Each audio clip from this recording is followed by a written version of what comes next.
तवाराधनम्।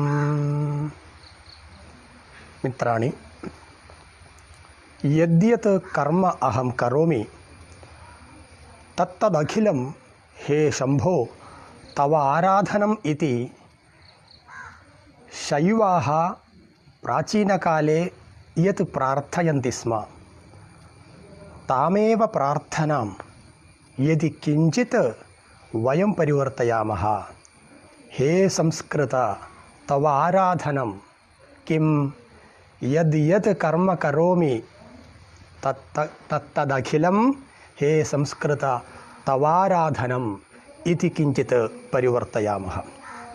मित्राणि, संस्कृतसप्ताहस्य एषः विशिष्टः मुहूर्तः।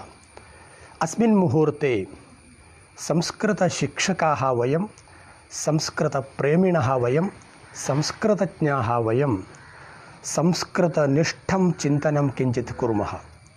तदर्थमेव एषः प्रयत्नः। तद्विषये कथनस्य आदौ एकम् उदाहरणं सूचयामि।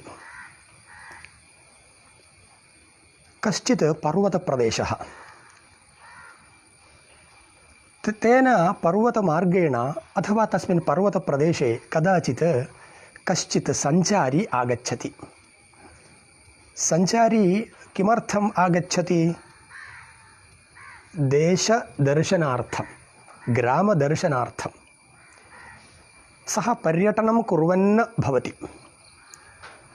एवम् अग्रे अग्रे अग्रे गमनकाले सः सञ्चारी एकं दृश्यं पश्यति। किं दृश्यं?